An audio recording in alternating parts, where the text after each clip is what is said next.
Developing story ہے. انتہائی تشویشناک ڈیولپمنٹس اس وقت ہمیں موصول ہو رہی ہیں پاک افغان بارڈر سے. افغانستان کی فوج نے یہ اعلان کر دیا ہے کہ ہم پاکستان پر حملہ آور ہو چکے ہیں. شہادتوں کی پاکستان کی سائٹ پر اطلاعات ہیں.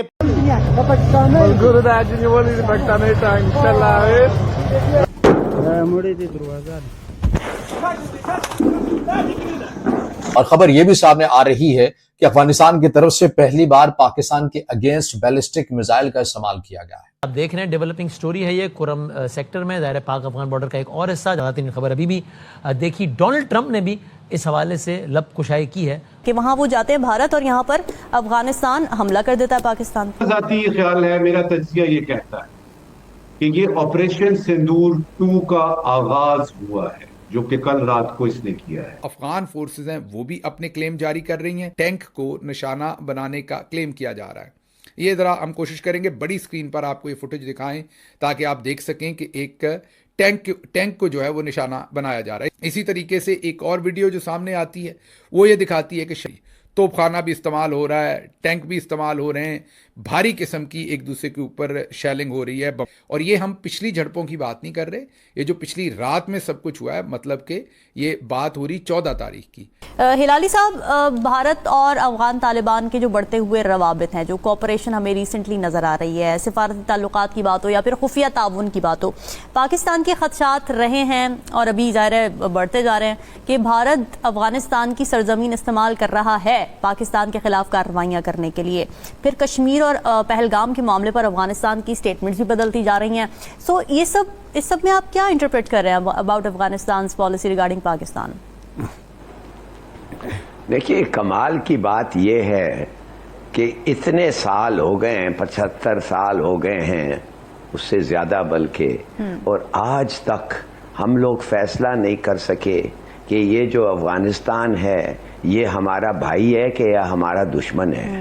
کبھی برادر بن جاتا ہے، کبھی ادھر ہم اس کو پناہ دیتے ہیں، کبھی ہم ان کو ہتھیار دیتے ہیں، کبھی ہم ان کے لیے مرتے ہیں، اور اب کہہ رہے ہیں کہ یہ ہمارا دشمن ہے، دشمن کا کام کر رہا ہے. افغانستان نے پہلے دن آپ کے انسیپشن سے بتا دیا تھا کہ وہ آپ کو نہیں مانتا، کہ آپ نے اس کی ٹیریٹری پہ آ کے ایک ملک بنایا ہے. It did not recognize you. Right. یہ ملک of 44 بلین پیپل جو 24 ملین کو کھانا نہیں دے سکتا ہے، 3-4 ملین بھوک سے مر رہے ہیں، 31% فنڈز بھی نہیں ہے ان کے پاس کہ وہ بھوکوں کو کھانا کھلائیں.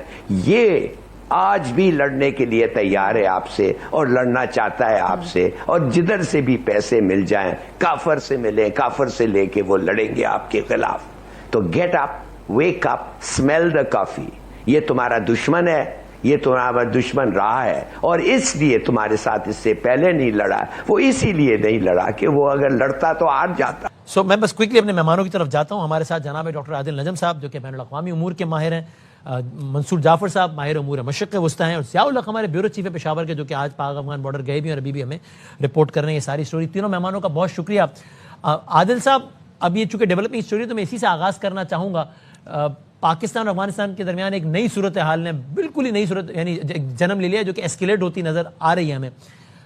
آپ کو اس بات کا امکان کتنا زیادہ لگتا ہے کہ ڈونلڈ ٹرمپ جو کہ اس بات پہ واضح طور پہ فخر محسوس کرتے ہیں کہ میں نے یہ لڑائی بھی رکوائی اور یہ بھی رکوائی، اور ابھی ان کا تازہ ترین بیان پاک افغان کے حوالے سے بھی سنایا ہم نے، ایک تاثر یہ ہے کہ اب یہ معاملہ جس نہج پہ پہنچ گیا انٹرنیشنل انٹرونشن سے ہی حل ہو پائے گا، چاہے وہ عرب پارٹنرز ہوں ہمارے یا امریکہ ہو.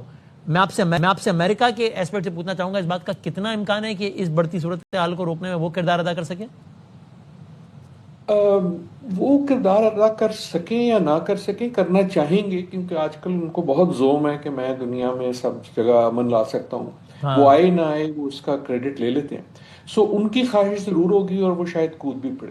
لیکن میرے خیال میں اگر کوئی تھرڈ پارٹی انٹرونشن ہونی ہے تو وہ مشرق وسطیٰ سے، خصوصاً گلف سے زیادہ روبسٹ ہوگی، اور اگر ٹرمپ صاحب بھی کریں گے تو وہ پریشر ادھر سے ہی ڈلوائیں گے، کیونکہ طالبان اور ڈونلڈ ٹرمپ کے اپنے تعلقات بھی کوئی اتنے اچھے نہیں ہیں. وہ پہلے تو ہفتے پہلے تک تو بگرام واپس لینے کی باتیں کر رہے تھے. So I do think کہ from a real diplomatic perspective عرب ممالک اس میں زیادہ اہمیت رکھتے ہیں کیونکہ ان کا افغانستان پہ انفلوئنس بھی ہے. اور دوسری چیز یہ کہ اور آپ کے خیال میں طالبان رسپیکٹ کریں گے افغانستان کی رجیم اس کو رسپیکٹ کرے گی اگر سعودی عرب قطر وغیرہ کودتے ہیں اس میں تو ڈی ایسکیلیشن ہوگی؟ مور دین ٹرمپ ہمارے کو یہ آ جائے کہ ہم ان کے ساتھ ویسے رہیں گے جیسے ہمیں رہنا چاہیے. There will be strong responses when it is needed. We will talk to them when it is needed. Magar we will fight with them when it is necessary. Absolutely. میر صاحب, انڈیا اور افغانستان کا نیکسس ٹھیک ہے, آپ nexus اپنے بنائیں, but it is becoming against Pakistan, and for what? یہ میرا آپ سے سوال ہے, موٹو کیا ہے اس کے پیچھے؟ موٹو بڑا سمپل ہے. دیکھیں 1526 سے لے کے آج تک آپ دیکھو کہ یہاں ایک یہ کانفلکٹ زون ہی رہا ہے, اور یہاں کئی ٹرائبز ہیں, اور ہر ٹرائب یہی کرتا ہے کہ اس کی ہیجمنی افغانستان پہ ہو. ان کی لڑائیاں, انٹرنل لڑائیاں چلتی رہ رہی ہیں, بہت چلی ہیں, چل بھی رہی ہیں, اور یہ میری نظر میں یہ ایک ڈائیورژن ہے کہ انہوں نے کریٹ کیا ہے کہ جو ان کا انٹرنل پرابلم ہے, انٹرنل انسٹیبلٹی, اور جو ورلڈ ایک اوپینین بن رہا ہے, یہ اس کو ڈائیورٹ کر کے انہوں نے پاکستان پہ اٹیک کیا ہے. پاکستان نے ان سے کیا مطالبہ کیا کہ ہمیں زمین دے دو, ہمیں کچھ مدد دے دو یا کچھ کر دو. پاکستان نے تو صرف ایک چیز کہی ہے, ہر حکومت نے کہی ہے کہ بھائی یہ جو دہشت گردی آپ سے ایمنیٹ ہو رہی ہے وہاں سے, اس کو ختم کریں, اس کو بند کریں. That is. نمسکار دوستو, جے ہند. دوستو, پاکستانی میڈیا کتنی دوگلی ہے اور کس طرح کی باتیں کرتی ہے. جی ہاں دوستو, یہ وہی میڈیا ہے جو بھارت آج 75 سال سے یہ بات کر رہا ہے کہ پاکستان میں جو بھارت کے آتنکی ہے اس کو بھارت کو سونپ دیا جائے, بھارت اس کو اپنے قانون کے حساب سے سزا دے گا, یا بھارت میں ہو رہے آتنکواد کو پاکستان روکے. لیکن تو اس پر تو یہ لوگ بولتے ہیں کہ جھوٹ بولا جا رہا ہے, اور یہ جب آج خود طالبان کو یہ باتیں بول رہے ہیں تو اب طالبان بھی یہی باتیں سیم بول رہا ہے, تو اس پر یہ لوگ غصہ ہو گئے اور اس پر اٹیک کر دیے, اور جو اٹیک کیے ہیں اس کا پرنام اب خود ان کو بھگتنا پڑ رہا ہے.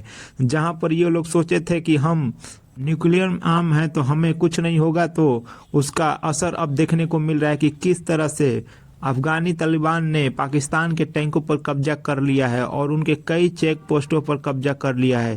اور ان کے وہیں دوستوں پاکستانی اب امریکہ سے گہار لگا رہا ہے کہ کسی طرح سے ٹرمپ ہمیں بچا لے. دوستوں ویڈیو پسند ہے تو ویڈیو کو لائک کریں, شیئر کریں اور چینل کو سبسکرائب کریں. استحکام پاکستان کا ناظرین ٹھیکیدار علیم خان صاحب, ان کا نیوز چینل ابھی میں نے آج ٹیون ان کیا, لگایا ہوا ہے, یہ دیکھ رہا ہوں میں, سما ٹیلی ویژن. وہاں پر باقاعدہ ایسے پروگرام کیا گیا ہے, اور اس پروگرام میں یہ بتایا جا رہا ہے کہ مرید کے اندر 700 لاشیں گرائی گئی, 700 بندوں کی زندگیاں ناظرین وہاں پر چھینی گئی ہیں. میں اس مذہب جماعت کا حامی نہیں ہوں, میں سخت ترین ان کے خلاف ہوں. میں یہ سمجھتا ہوں کہ انہیں یہاں تک پہنچنا ہی نہیں چاہیے تھا. انہوں نے سب کی زندگیاں خطرے میں ڈال دی ہیں. یہ مذہب کے ٹھیکیدار بنے ہوئے ہیں, ہارڈ لائنرز ہیں ناظرین, لوگوں کو مار دیتے ہیں, لوگوں کی زندگیاں برباد کر دیتے ہیں, ان کی پراپرٹیز کو نقصان پہنچاتے ہیں, آگ لگا دیتے ہیں. تو یہ چیز تو اپنی جگہ پر موجود ہے, اور اس کے خلاف ریاست کو بہت پہلے ایکشن لینا چاہیے تھا. آج بھی اگر یہ قانون کے دائرے میں رہتے ہوئے ریاست ایکشن لیتی ہے تو لینا چاہیے, لیکن یہ جو مرید کے اندر ناظرین قتل عام ہوا ہے, اس کی کوئی کلیئرٹی آپ کے پاس موجود نہیں ہے.